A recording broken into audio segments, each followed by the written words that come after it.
കോൺഗ്രസിന്റെ ഒരു മണ്ഡലം പ്രസിഡന്റിനേക്കാൾ തരം താഴ്ന്ന നിലയിലാണ് രാഹുൽ ഗാന്ധിയുടെ ഓരോ പ്രസംഗവും ഉണ്ടായത്. അല്ലെങ്കിൽ തന്നെ നമുക്കറിയാം, ഇന്ത്യ കൂട്ടായ്മയ്ക്ക് നേതൃത്വം കൊടുക്കുന്ന കോൺഗ്രസിന്റെ ദേശീയ നേതാവെന്നറിയപ്പെടുന്ന രാഹുൽ ഗാന്ധി പാർലമെന്റിലേക്ക് മത്സരിക്കാൻ തിരഞ്ഞെടുത്ത മണ്ഡലം ഏതായിരുന്നു?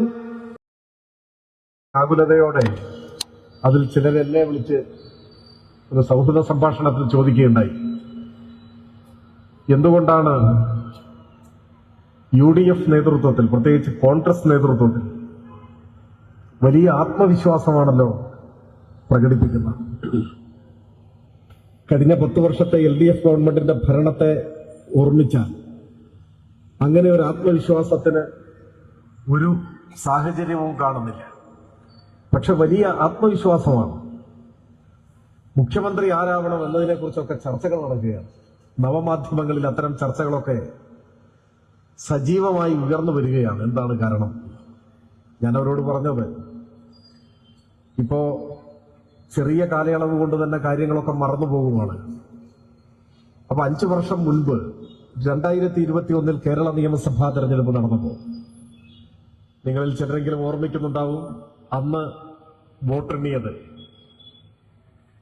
മെയ് മാസം 2-ാം തീയതിയായി, 2021 മെയ് 2. ഇത്തവണ വോട്ടെണ്ണുന്നത് മെയ് മാസം 4-ാം തീയതിയാണ്. 2 ദിവസത്തെ വ്യത്യാസം. 2021 മെയ് 2 വോട്ടെണ്ണാൻ പോകുന്നതിന് തൊട്ട് മുൻപ് മെയ് മാസം 1-ാം തീയതി കേരളത്തിലെ 1-ലധികം പ്രമുഖ മാധ്യമങ്ങളുടെ ഓൺലൈൻ എഡിഷനിൽ പ്രത്യക്ഷപ്പെട്ട ഒരു വാർത്ത, സമാനമായ സ്വഭാവമുള്ള വാർത്തയെ. അതിൽ ചിലതിന്റെ തലക്കെട്ട് ഏതാണ്ട് ഇങ്ങനെയായി: മുഖ്യമന്ത്രി സ്ഥാനത്തെ ചൊല്ലിയുള്ള തർക്കം പരിഹരിച്ചു. ഇതായിരുന്നു തലക്കെട്ട്. അപ്പൊ തലക്കെട്ടിന്റെ കൗതുകം കൊണ്ട് സ്വാഭാവികമായി വാർത്തയിലേക്ക് കടന്നു. അപ്പൊ വാർത്തയിൽ ഇങ്ങനെ വിശദീകരിച്ചു: മുഖ്യമന്ത്രി സ്ഥാനത്തെ ചൊല്ലിയുള്ള തർക്കം കോൺഗ്രസിൽ പരിഹരിച്ചു. ആദ്യത്തെ 2.5 വർഷം ഉമ്മൻചാണ്ടിയും തുടർന്നുള്ള 2.5 വർഷം രമേശ് ചെന്നിത്തലയും മുഖ്യമന്ത്രിമാരാവാൻ ധാരണയായി. ഇതായിരുന്നു വാർത്ത. വോട്ട് 2-ാം തീയതി എണ്ണാൻ പോകുന്നതുള്ളൂ. 1-ാം തീയതി മാധ്യമങ്ങൾ റിപ്പോർട്ട് ചെയ്ത വാർത്ത, കോൺഗ്രസിന്റെ ദേശീയ നേതൃത്വത്തിന്റെ സഹായത്തോടെ നീണ്ട ചർച്ചകൾക്കൊടുവിൽ 2.5 കൊല്ലം ഉമ്മൻചാണ്ടി മുഖ്യമന്ത്രിയാവാനും തുടർന്നുള്ള 2.5 കൊല്ലം രമേശ് ചെന്നിത്തല മുഖ്യമന്ത്രിയാകാനും ധാരണയായി, വെടിനിർത്തി എന്നാണ്. ഇപ്പോ ഊഴം വീതിച്ചിട്ടില്ലല്ലോ, തീരുമാനമായിട്ടില്ലല്ലോ. അയാളാവണം ഇയാളാവണം എന്നൊക്കെ പറയല്ലേ ചെയ്തിട്ടുള്ളൂ. എന്നാൽ ആരാവണമെന്നും എത്ര നാളാവണമെന്നും തീരുമാനിച്ച് സത്യപ്രതിജ്ഞ ചെയ്യാൻ എല്ലാ സന്നാഹങ്ങളും ഒരുക്കിയിരുന്നു 2021. അന്നത്തെ കോൺഗ്രസിന്റെ ആത്മവിശ്വാസവുമായി താരതമ്യപ്പെടുത്തിയാൽ അതിന്റെ പകുതി ആത്മവിശ്വാസം ഇപ്പോൾ ഇല്ല എന്ന് കണ്ടോളണം. ആ ആത്മവിശ്വാസത്തെ തുടർന്ന് നടന്ന വോട്ടെണ്ണലിലാണ് കേരളത്തിന്റെ ചരിത്രം തിരുത്തിക്കുറിച്ച എക്കാലത്തെയും ഏറ്റവും ആഹ്ലാദ നിർഭരമായ ആവേശോജ്ജലമായ മഹാവിജയം 2021 LDFിനുണ്ടായത്. 91-99 ചരിത്രം ആവർത്തിക്കാനാണ് പോകുന്നത്. ഈ ആത്മവിശ്വാസത്തിന്റെ ഗോഗോവിളികൾക്ക് മെയ് മാസം 4-ാം തീയതി രാവിലെ 10 മണി വരെ മാത്രമായിരിക്കും ആയുസ്സുണ്ടാവുക എന്ന കാര്യത്തിൽ ഒരു സംശയവും വേണ്ട. കേരളം ഇടതുപക്ഷത്തെ ഹൃദയത്തിൽ സ്വീകരിക്കുന്നതിന്റെ ഏറ്റവും തിളക്കമാർന്ന മഹാവിജയം LDFിന് നേടിക്കൊടുക്കുന്ന തിരഞ്ഞെടുപ്പായിരുന്നു ഈ തിരഞ്ഞെടുപ്പെന്ന് 4-ാം തീയതി കേരളം തിരിച്ചറിയും എന്ന കാര്യത്തിൽ ഒരു സംശയവും വേണ്ട. ഏത് കാരണം കൊണ്ടാണ് കേരളത്തിലെ ജനങ്ങൾ UDFിന് വോട്ട് ചെയ്യുക? എന്ത് കാരണം കൊണ്ടാണ് വോട്ട് ചെയ്യുക? ഇടതുപക്ഷം ഒന്ന് മാറണം എന്ന് കേരളത്തിലെ ജനങ്ങൾ തീരുമാനമെടുക്കണമെങ്കിൽ അതിനൊരു കാരണം വേണം. നമ്മുടെ നാട്ടിലെല്ലാം പ്രചരിപ്പിക്കാൻ ശ്രമിച്ചത് 10 വർഷം തുടർച്ചയായി LDF ഭരിക്കുകയല്ലേ. അപ്പൊ ഇനിയൊരു മാറ്റം ഉണ്ടാവട്ടെ, ഇനിയൊരു 5 കൊല്ലം UDF ഭരിക്കട്ടെ എന്നൊക്കെയാണ് ചില ആളുകൾ പ്രചരിപ്പിക്കാൻ ശ്രമിച്ചത്. തുടർച്ചയായി 2 ടേം അധികാരത്തിലിരുന്ന LDF ഗവൺമെന്റിന്റെ ഭരണത്തെക്കുറിച്ച് എന്തെങ്കിലും വിമർശനങ്ങളുണ്ടോ? എന്തെങ്കിലും ആക്ഷേപമുണ്ടോ? അതാരും ഒന്നും പറയുന്നില്ല. അങ്ങനെ എന്തെങ്കിലും ഒരു ആക്ഷേപം ഗൗരവമായി ആരെങ്കിലും ഉയർത്തിയതായി കാണുന്നുമില്ല. പെൻഷൻ മുടങ്ങിയില്ല, ശമ്പളം മുടങ്ങിയില്ല, ട്രഷറി പൂട്ടിയില്ല, സ്കൂളുകൾ അടച്ചുപൂട്ടിയില്ല, പാഠപുസ്തക വിതരണം മുടങ്ങിയില്ല. PSC നിയമന നിരോധനം ഉണ്ടായില്ല. 3 ലക്ഷം ചെറുപ്പക്കാർക്കാണ് നിയമനം കിട്ടിയത്.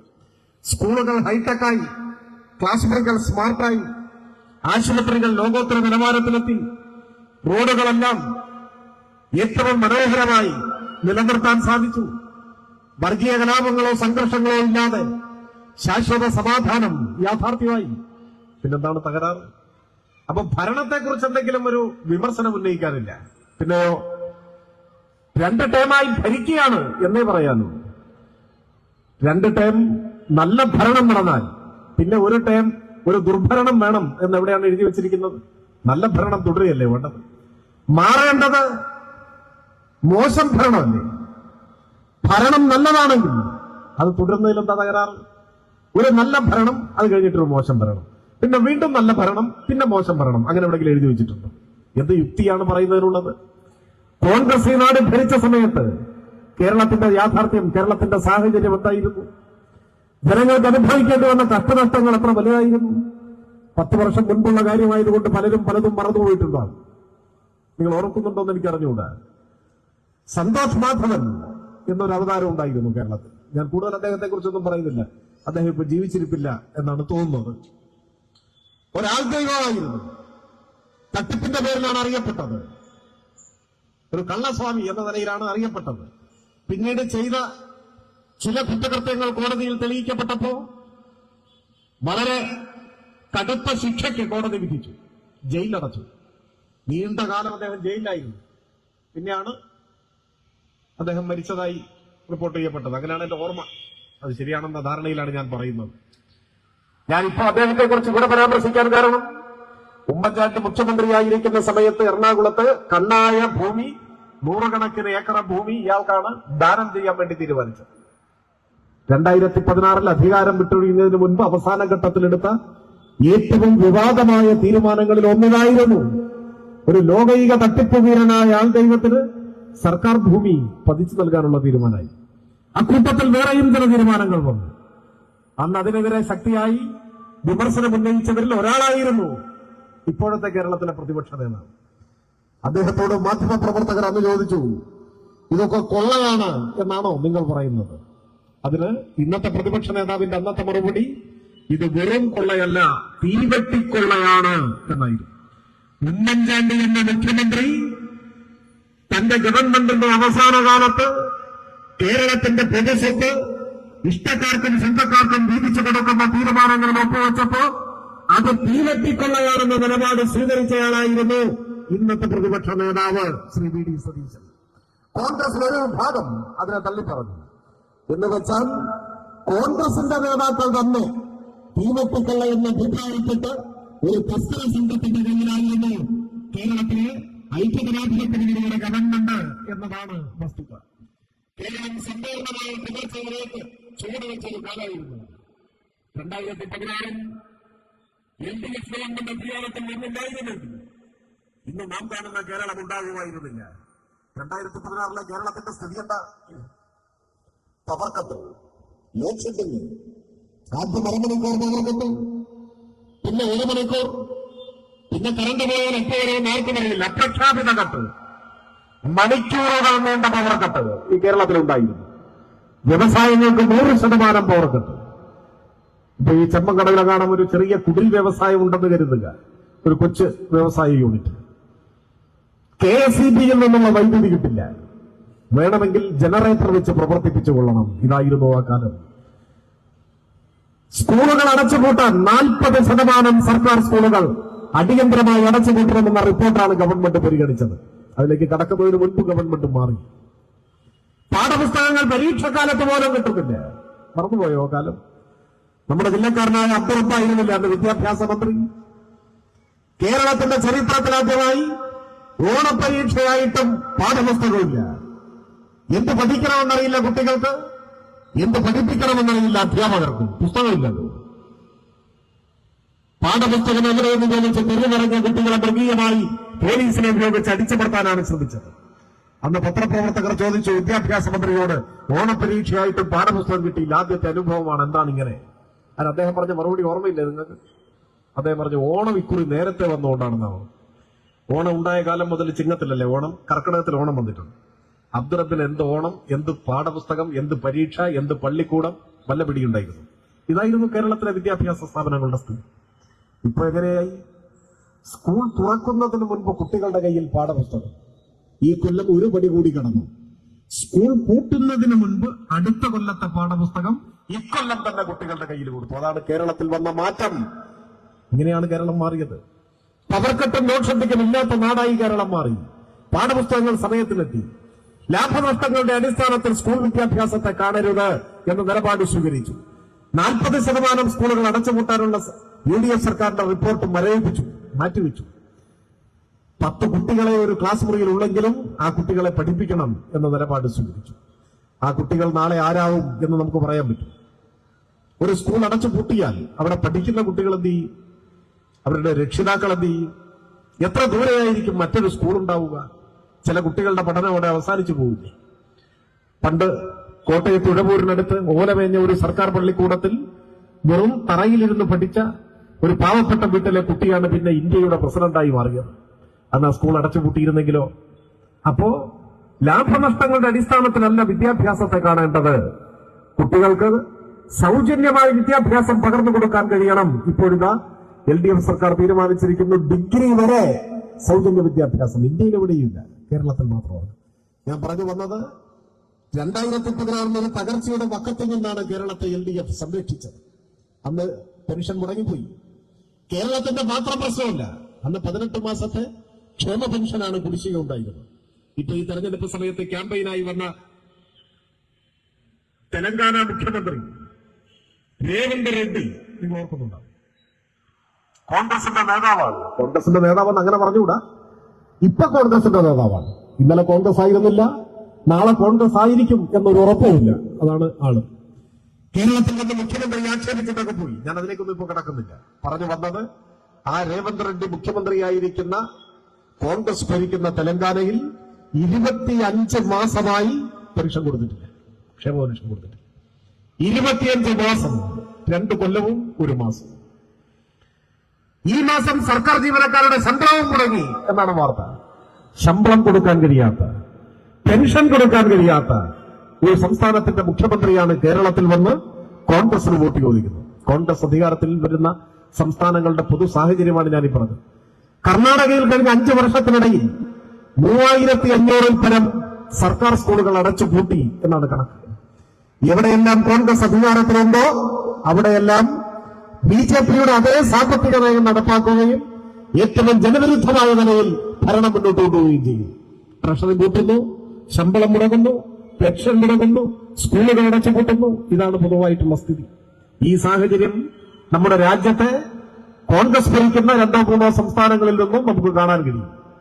അവരാണ് കേരളത്തിൽ ഈ കഴിഞ്ഞ തെരഞ്ഞെടുപ്പിൽ വോട്ട് അഭ്യർത്ഥിച്ചത്. കേരളത്തിലെ റോഡുകളുടെ സ്ഥിതി എന്തായിരുന്നു? ഇപ്പൊ ആളുകൾ പഴയ കാര്യങ്ങളൊക്കെ മറന്നുകൊണ്ടാണ്. പണ്ട് 10 വർഷം മുൻപ് കേരളം ഒരു ജനകീയ സമര രൂപം വികസിപ്പിച്ചെടുത്തു. നിങ്ങൾ ഓർക്കുന്നുണ്ടാവും. കേരളത്തിലെ എല്ലാ പട്ടണങ്ങളിലും റോഡിൽ എത്ര വലിയ കുഴിയാണ് ഉണ്ടായിരുന്നത്? ഒരാളെ ഇറങ്ങി നിന്നാൽ കാണാത്തത്ര വലിയ കുഴി ഉണ്ടായിരുന്നു. എത്ര ഇരുചക്ര വാഹനങ്ങൾ ആ കുഴിയിൽ വീണു, എത്ര പേരുടെ ജീവൻ നഷ്ടപ്പെട്ടു, എത്ര പേർക്ക് ഗുരുതരമായി പരിക്കേറ്റു. ജീവിതം കിടക്കയിലായിപ്പോയ ആളുകളില്ലേ, നട്ടല് തകർന്ന്. എത്ര അനുഭവം. എവിടെയെങ്കിലും ഒറ്റകുറ്റപ്പണി നടത്താൻ പൊതുമരാമത്ത് വകുപ്പ് തയ്യാറായി. അവസാനം ഓരോ പട്ടണത്തിലും കക്ഷി രാഷ്ട്രീയത്തിനൊക്കെ അതീതമായി നാട്ടുകാർ, ചെറുപ്പക്കാരെല്ലാം ഒത്തുകൂടി അത്തരത്തിലുള്ള കുഴികളിൽ വാഴ നടുവായി. നിങ്ങൾ ഓർക്കുന്നില്ലേ? കേരളം വികസിപ്പിച്ചെടുത്ത ഒരു തനത് സമര രൂപമായിരുന്നു വാഴ നടുക റോഡിലെ കുഴികൾ. എല്ലാ ദിവസവും കേരളത്തിൽ എവിടെയെങ്കിലും റോഡിൽ ജനങ്ങൾ വാഴ നട്ടുകൊണ്ടേയിരുന്നു. ഇപ്പൊ അങ്ങനെ എവിടെയെങ്കിലും കാണുന്നുണ്ടോ? എന്തുകൊണ്ടാണ് അങ്ങനെ കാണാത്തത്? ഇനി വാഴ നടണ്ട എന്നാരെങ്കിലും തീരുമാനിച്ചിട്ടാണോ? അല്ല, ഇപ്പോഴും റെഡിയായി വാഴയൊക്കെ ആയിട്ട് കാത്തിരിക്കുകയാണ് കുറച്ച് സുഹൃത്തുക്കൾ. പക്ഷെ വാഴ കരിഞ്ഞു പോവുകയല്ലാതെ നടാൻ പറ്റുന്നില്ല. കാരണം എന്താണ്? ഒരു കുഴി കിട്ടിയിട്ട് വേണ്ട അവിടെ വാഴ നടാൻ. കേരളത്തിൽ എവിടെയെങ്കിലും റോഡിൽ ഇപ്പോ അങ്ങനെ അപകടകരമായ കുഴിയുണ്ടോ? എങ്ങനെയാണ് മാറിയത്? ഇത്ര ഫലപ്രദമായ പൊതുമരാമത്ത് വകുപ്പിന്റെ നേതൃത്വത്തിലുള്ള പ്രവർത്തനം. ദേശീയപാത വികസനത്തെ കുറിച്ചല്ല ഞാൻ പറയുന്നത്. സംസ്ഥാന ഹൈവേ, മറ്റ് പ്രധാനപ്പെട്ട റോഡുകൾ എല്ലാം, എല്ലാറ്റിനും പുറമെ പഞ്ചായത്തിന്റെ മുനിസിപ്പാലിറ്റിയുടെയും എല്ലാം അധീനതയിലുള്ള ഗ്രാമീണ റോഡുകൾ, ആ റോഡുകളുടെ നവീകരണത്തിനും ആയിരക്കണക്കിന് കോടി പ്രതിവർഷം ചെലവഴിക്കാൻ സർക്കാർ തയ്യാറായി. അതിന്റെ ഭാഗമായി എത്ര റോഡുകൾ നമ്മുടെ നാട്ടിൽ നന്നായി ഏറ്റവും മികച്ച നിലവാരത്തിലേക്ക് വന്നു.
സൂചിപ്പിച്ചത് എല്ലാ രംഗങ്ങളിലും ഒരു തകർച്ചയുടെ വക്കിൽ നിന്ന നാടിനെയാണ് പുതിയൊരു കാലത്തേക്ക് കൈപിടിച്ചാനയിക്കാൻ ഇടതുപക്ഷ ജനാധിപത്യ മുന്നണിയുടെ ഗവൺമെന്റിന് കഴിഞ്ഞത്. എങ്കിലും ഏറ്റവും വലിയ നേട്ടം LDFന്റെ 10 വർഷത്തെ ഭരണത്തിന്റെ ഏറ്റവും വലിയ നേട്ടം അത് ഇത്തരത്തിലുള്ള ക്ഷേമ പദ്ധതികളും വികസന പ്രവർത്തനങ്ങളും എല്ലാം ചൂണ്ടിക്കാണിക്കുമ്പോൾ തന്നെ കേരളത്തിന്റെ മുഖച്ഛായ മാറ്റിയ വൻകിട വികസന പദ്ധതികൾ, ബൃഹത് പദ്ധതികൾ, അത്തരം പദ്ധതികളും ഏറ്റവും സാധാരണക്കാരായ മനുഷ്യരുടെ ജീവിതത്തിൽ ആശ്വാസമേകിയ ക്ഷേമ പദ്ധതികൾ, വീട്ടമ്മമാരുടെ പെൻഷൻ പോലെയുള്ള നവീനമായ ക്ഷേമ പദ്ധതികൾ, ഇതെല്ലാം പറയുമ്പോഴും അതിനെല്ലാം മുൻപ് നമ്മുടെ ഓർമ്മയിൽ വരേണ്ട ഏറ്റവും പ്രധാനപ്പെട്ട കാര്യം എന്താണ്? അത് സമാധാനമായി ജീവിക്കാൻ കഴിയുന്ന ഒരു നാടായി കേരളത്തെ നാം മെച്ചപ്പെടുത്തി രൂപപ്പെടുത്തിയെടുത്തു എന്നതാണ്. അതിന്റെ പ്രാധാന്യം എന്താണ്? ഇന്ന് ഇന്ത്യയിൽ വർഗീയ സംഘർഷങ്ങളില്ലാത്ത, മനുഷ്യർ കൊല്ലപ്പെടാത്ത ഒരു നാട് നമ്മുടെ കേരളം മാത്രമാണ്. ഓരോ സംസ്ഥാനത്തു നിന്നും പുറത്തു വരുന്ന വാർത്തകൾ എത്രമാത്രം വേദനാജനകമായിട്ടുള്ള വാർത്തകളാണ്. എത്ര നിരപരാധികളായ മനുഷ്യരാണ് കൊല്ലപ്പെടുന്നത് മതത്തിന്റെ പേരിൽ, വിശ്വാസത്തിന്റെ പേരിൽ, കഴിക്കുന്ന ഭക്ഷണത്തിന്റെ പോലും പേരിൽ മനുഷ്യർ കൊല്ലപ്പെടുന്ന നാടായി നമ്മുടെ നാട് മാറുന്നില്ല. എത്ര ന്യൂനപക്ഷ ആരാധനാലയങ്ങൾ തകർക്കപ്പെട്ടു നമ്മുടെ രാജ്യത്ത്. മണിപ്പൂരെല്ലാം നമ്മുടെ മനസ്സിലുണ്ടാവും. നൂറുകണക്കിന് മനുഷ്യർ വേട്ടയാടി കൊല്ലപ്പെട്ടില്ലേ. ഇവിടെ തൊട്ടടുത്ത് കർണാടകയിൽ വരെ അത്തരം സംഭവങ്ങൾ ഉണ്ടായി. ഇദ്രീസ് പാഷ കൊല്ലപ്പെട്ടത് കർണാടകയിലാണ്. നമ്മുടെ സമീപത്തുള്ള നമ്മുടെ സഹോദരൻ അഷറഫ് അതിർത്തിക്കപ്പുറത്ത് മംഗലാപുരത്ത് വെച്ചാണ് മൃഗീയമായി അടിച്ചു കൊന്നുകളഞ്ഞത്. കോൺഗ്രസ് ഭരിക്കുന്ന കർണാടകയിൽ. എന്നാൽ കഴിഞ്ഞ 10 വർഷത്തിനിടെ കേരളത്തിൽ എവിടെയെങ്കിലും ഒരു വർഗീയ കലാപത്തിന്റെ വാർത്ത നമ്മളിൽ ആരെങ്കിലും കേട്ടിട്ടുണ്ട്? എന്താ കേരളത്തിൽ മാത്രം ഉണ്ടാവാത്തത്? ഉത്തരേന്ത്യയിൽ നിന്നും അതിർത്തി വരെ എത്തി നമ്മുടെ തൊട്ടടുത്ത് കർണാടകയിൽ വരെ ഇത്തരത്തിലുള്ള വിശ്വാസകരമാകാവുന്ന വാർത്തകൾ നമ്മൾ. പക്ഷേ കേരളത്തിൽ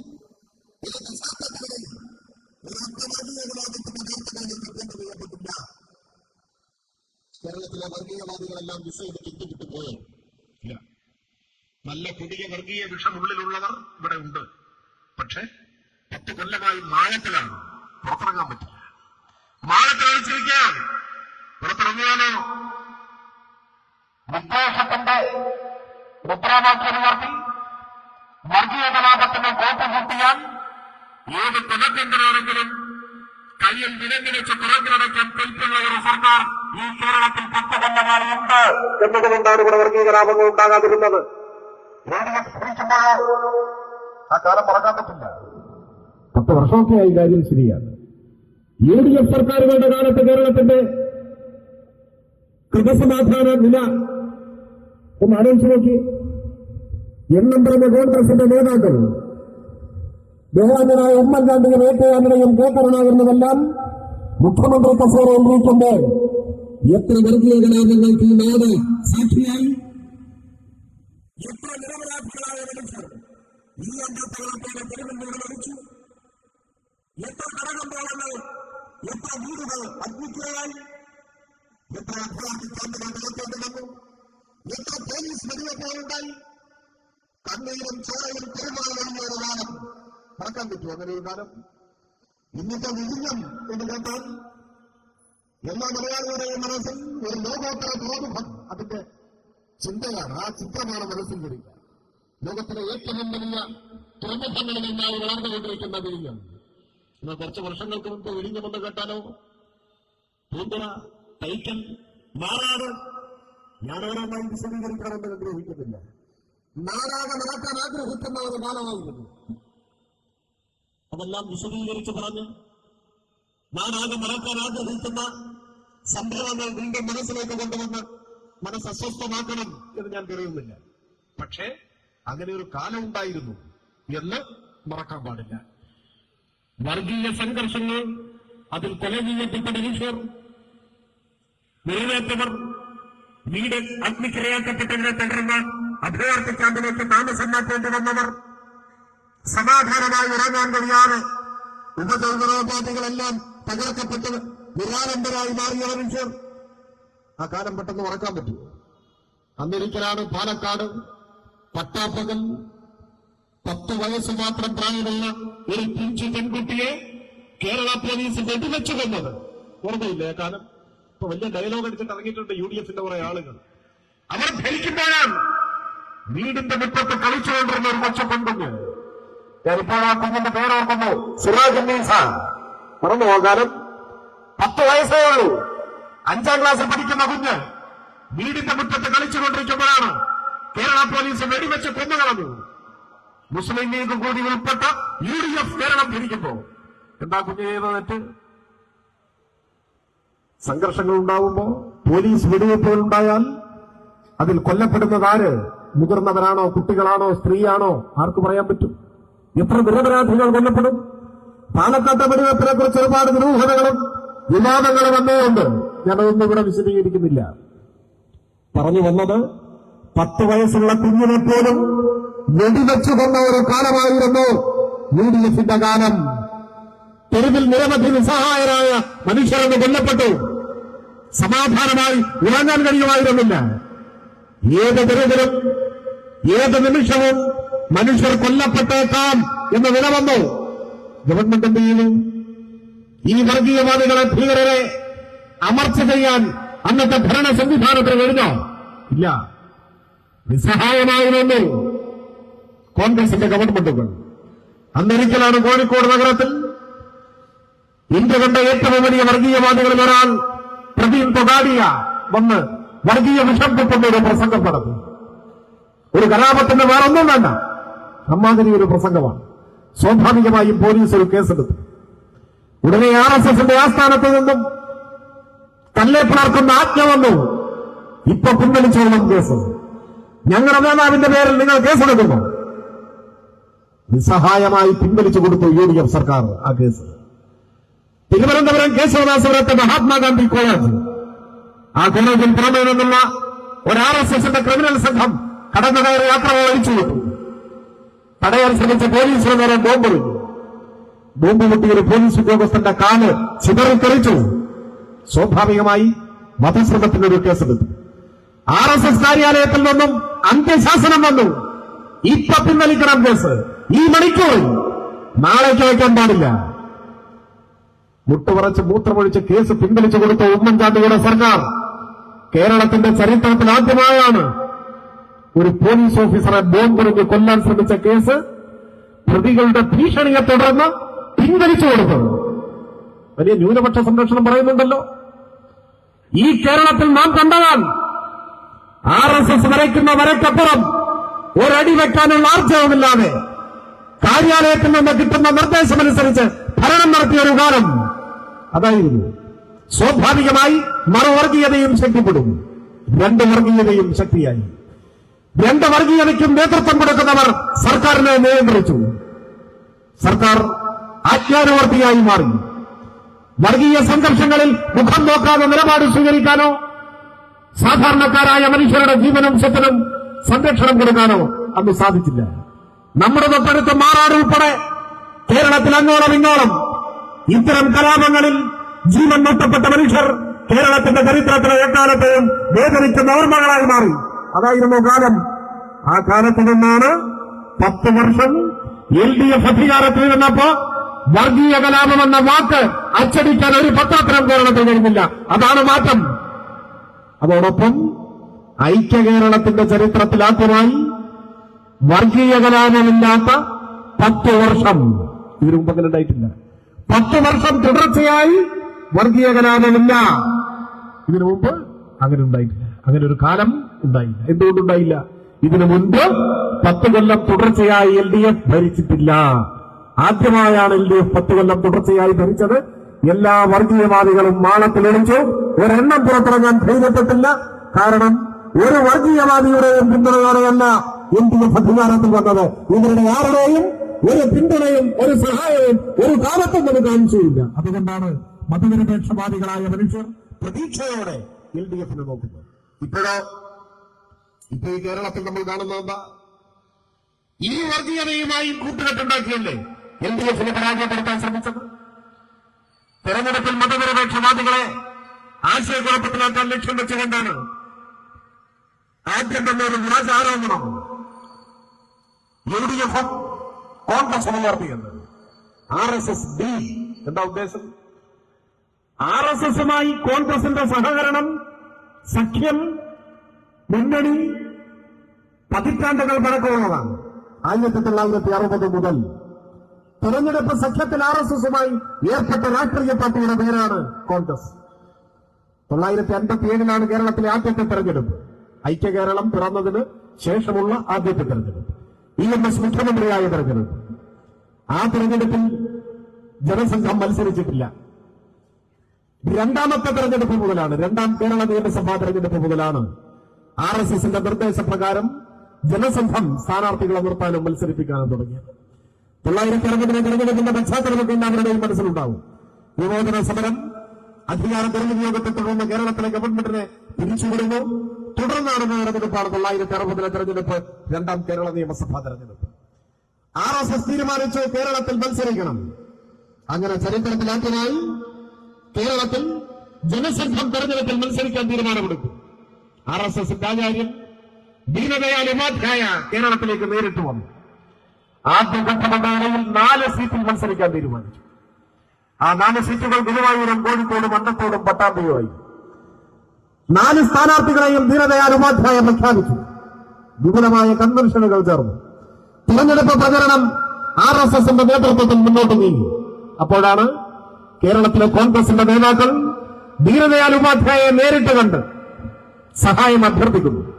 കോൺഗ്രസിൽ പറഞ്ഞത്, കേരളത്തിലെ തെരഞ്ഞെടുപ്പിൽ നമ്മുടെ 2 കൂട്ടരുടെയും ലക്ഷ്യം ഒന്നാണ്, കമ്മ്യൂണിസ്റ്റുകാരെ തോൽപ്പിക്കണം. ലക്ഷ്യം ഒന്നായിരിക്കെ രണ്ടായും മാറി മത്സരിക്കേണ്ട കാര്യമുണ്ടോ? നമുക്ക് ഒരുമിച്ച് മത്സരിച്ചുകൂടെ എന്നാണ് ചോദ്യം. അപ്പൊ ദീനദയാൽ ഉപാധ്യായ ആശയക്കുഴപ്പത്തിലായി. അദ്ദേഹം പറഞ്ഞു, ഞങ്ങൾ സ്ഥാനാർത്ഥികളെ പ്രഖ്യാപിച്ചു പോയി. പ്രചരണവും ഒരു ഘട്ടം പിന്നിട്ടു. ഒരു കാര്യം ചെയ്യാം, പ്രഖ്യാപിച്ച ഒരു സ്ഥാനാർത്ഥിയെ ഞങ്ങൾ പിൻവലിക്കാം, മരവിപ്പിക്കാം. ബാക്കി 3 ഒരു സൗഹൃദ മത്സരം പേരിന് നടക്കട്ടെ. അങ്ങനെ കോൺഗ്രസ് നേതാക്കളുമായുള്ള ചർച്ചയെ തുടർന്ന് പ്രഖ്യാപിച്ച പ്രചരണം മുന്നോട്ട് പോയ പട്ടാമ്പിയിലെ ജനസംഘത്തിന്റെ സ്ഥാനാർത്ഥി P. മാധവ മേനോനെ പിൻവലിച്ചതായി പ്രഖ്യാപിച്ചു. കോൺഗ്രസിന്റെ സ്ഥാനാർത്ഥി A. രാഘവൻ നായരെ ജനസംഘം RSS പിന്തുണച്ചു. സംയുക്ത സ്ഥാനാർത്ഥിയായി പിന്നീട് പ്രചരണം ഏറ്റെടുത്തു. 1960 രണ്ടാം കേരള നിയമസഭാ തെരഞ്ഞെടുപ്പിൽ പട്ടാമ്പി നിയമസഭാ മണ്ഡലത്തിൽ RSSനും കോൺഗ്രസിനും ഒരൊറ്റ സ്ഥാനാർത്ഥി. കോൺഗ്രസുകാരനായിരുന്ന രാഘവൻ നായരെ RSSന്റെ കൂടി പിന്തുണയുള്ള സംയുക്ത സ്ഥാനാർത്ഥിയാക്കി. അങ്ങനെയാണ് അവിടെ നടന്നത്. ഇത് ഡീലല്ല, ഇത് രഹസ്യധാരണയല്ല, ഇത് നീക്കുപോക്കല്ല, ഇത് അന്തർധാരയല്ല, പരസ്യ സഖ്യം. ഒരുമിച്ചുള്ള പ്രകടനം പരസ്യമായി കൈകോർത്തു. രണ്ടു കൂട്ടർക്കും സംയുക്ത സ്ഥാനാർത്ഥി. വർഗീയതയും വലതുപക്ഷവും RSSും കോൺഗ്രസും കൈകോർത്ത് പിടിച്ച 960 പട്ടാമ്പിയിൽ പരാജയപ്പെടുത്താൻ ശ്രമിച്ച സ്ഥാനാർത്ഥിയുടെ കമ്മ്യൂണിസ്റ്റ് സ്ഥാനാർത്ഥിയുടെ പേര് EMS നമ്പൂതിരിപ്പാട് എന്നായിരുന്നു എന്നോർത്തോളണം. EMSനെ തോൽപ്പിക്കാൻ 960 RSSുമായി ചേർന്ന് സംയുക്ത സ്ഥാനാർത്ഥിയെ മത്സരിപ്പിച്ച രാഷ്ട്രീയ പാർട്ടിയാണ് കോൺഗ്രസ്. പക്ഷെ പട്ടാമ്പിയിലെ പ്രബുദ്ധരായ ജനങ്ങൾ ആ വർഗീയ വലതുപക്ഷ സഖ്യത്തെ വോട്ട് ചെയ്ത് തോൽപ്പിച്ചു, പരാജയപ്പെടുത്തി, EMSനെ വിജയിപ്പിച്ചു. ഇത് ചരിത്രത്തിൽ ഒരിടത്ത് സംഭവിച്ച അപൂർവമായ ഒരു കാര്യമല്ല. അത് ചരിത്രത്തിൽ ഉടനീളം ആവർത്തിച്ചു. ഒരു പതിറ്റാണ്ട് കഴിഞ്ഞ് 971 പാർലമെന്റ് ഇലക്ഷൻ. അന്നും പാലക്കാടാണ്. പാലക്കാട് ലോക്സഭാ മണ്ഡലത്തിലെ കമ്മ്യൂണിസ്റ്റ് സ്ഥാനാർത്ഥി സഖാവ് AKG ആയി. പാർലമെന്റ് മടത്തലവരെന്ന് അറിയപ്പെടുന്ന സാക്ഷാൽ AKGയെ തോൽപ്പിക്കാനും ഇതേ സഖ്യം പാലക്കാടുണ്ടായി. ഇത്തവണ മത്സരിച്ചത് RSSകാരനാണ്. RSSന്റെ ജില്ലാ കാര്യവാഹകനായിരുന്ന പ്രൊഫസർ PC ഗോവിന്ദൻ കോൺഗ്രസ് പിന്തുണച്ചു. പട്ടാമ്പിയിൽ കോൺഗ്രസിന്റെ സ്ഥാനാർത്ഥി RSS പിന്തുണച്ചു. പാലക്കാട്ട് RSSകാരന് കോൺഗ്രസ് പിന്തുണച്ചു. ജനസംഘവും കോൺഗ്രസും കൈകോർത്തു. സംയുക്ത സ്ഥാനാർത്ഥി. ആ കോൺഗ്രസിനോടൊപ്പം ലീഗും ഉണ്ടായിരുന്നു, മറക്കണ്ട. അങ്ങനെ കോൺഗ്രസും ലീഗും ജനസംഘവും എല്ലാം ചേർന്ന് AKGക്കെതിരെ മത്സരിച്ചു. പക്ഷെ അവിടെയും പ്രബുദ്ധരായ ജനങ്ങൾ വർഗീയ വലതുപക്ഷ അവിശുദ്ധ കൂട്ടുകെട്ടിനെ വോട്ട് ചെയ്ത് തോൽപ്പിച്ചു, AKGയെ വിജയിപ്പിച്ചു. അതിന്റെ തുടർച്ചയിലാണ് പിന്നീട് 91 ബേപ്പൂരും വടകരയും കോൺഗ്രസും ലീഗും BJP, അപ്പോഴേക്ക് ജനസംഘം BJP ആയി മാറിക്കഴിഞ്ഞിരുന്നു. അങ്ങനെയാണ് കോലീബി സഖ്യം ഉണ്ടാവുന്നത്. നമുക്കറിയാം, സഖാവ് PK ഹംസക്കെതിരായി ബേപ്പൂരിന്റെ മണ്ണിൽ RSS സ്വയം സേവകനായിരുന്ന ഡോക്ടർ മാധവൻകുട്ടിയാണ് മത്സരിച്ചത്. മാധവൻകുട്ടിയല്ല, ഇത് പാണക്കാട്ടെ കുട്ടിയാണെന്ന് ലീഗുകാർ പ്രചരിപ്പിച്ചത് ആ കാലത്തായിരുന്നു. വടകരയിൽ KP ഉണ്ണികൃഷ്ണനെതിരായി അഡ്വക്കേറ്റ് M രത്നസിംഗ് എന്ന RSSന്റെ നേതാവിനെ മത്സരിപ്പിച്ചു. ഇതെല്ലാം കേരളത്തിന്റെ മുമ്പിലുള്ളതാണ്. ഞാൻ ഈ പറഞ്ഞതൊന്നും RSSുമായി ഉണ്ടാക്കിയ രഹസ്യധാരണയെ കുറിച്ചല്ല, BJPയുമായി ഉണ്ടാക്കിയ നീക്കുപോക്കുകളെ കുറിച്ചല്ല. അതിനെക്കുറിച്ച് പറഞ്ഞാൽ നേരം വെളുക്കുന്നത് വരെ പറയാനുണ്ട്. അതിന് ഞാനിപ്പോ മുതിരുന്നില്ല. പകരം BJPയുടെ സംസ്ഥാന പ്രസിഡന്റായിരുന്ന KG മാരാർ എഴുതിയ അദ്ദേഹത്തിന്റെ ആത്മകഥയുണ്ട്. അദ്ദേഹം ഇന്ന് ജീവിച്ചിരിപ്പില്ല. ആ ആത്മകഥയിൽ കോൺഗ്രസുമായി ഉണ്ടാക്കിയ രഹസ്യമായ കൂട്ടുകെട്ടുകളെ കുറിച്ച്, ധാരണയെക്കുറിച്ച് ഒരു അധ്യായം തന്നെ എഴുതിയിട്ടുണ്ട്. ഒരു അധ്യായത്തിന്റെ പേര് പാഴായ പരീക്ഷണം എന്നാണ്. പാഴായ പരീക്ഷണം എന്ന് വെച്ചാൽ ജയിച്ചില്ല, എവിടെയും ജയിക്കാൻ കഴിഞ്ഞില്ല. കേരളീയർ മതനിരപേക്ഷവാദികൾ ഈ പരീക്ഷണത്തെ വോട്ട് ചെയ്ത് തോൽപ്പിച്ചു. അത് രഹസ്യധാരണ വേറെ.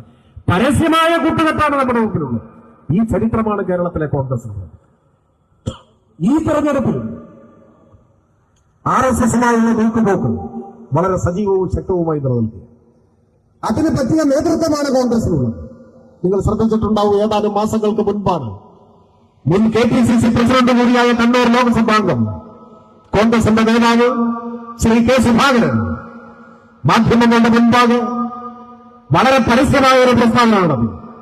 അദ്ദേഹം പറഞ്ഞത് RSSന്റെ ശാഖയ്ക്ക് ഞങ്ങൾ കാവൽ നിന്നിട്ടുണ്ട് എന്ന്. ഒരു ലജ്ജയുമില്ലാതെയാണ് അവർ ഈ നിമിഷം വരെ അത് തിരുത്തിയിട്ടില്ല. എന്തിനാണ് RSSന്റെ ശാഖയ്ക്ക് കാവൽ നിൽക്കുന്നത്? നിങ്ങൾ ആലോചിച്ചിട്ടുണ്ട്? എന്താണ് അതിന്റെ ആവശ്യം ഉണ്ടായിരുന്നു.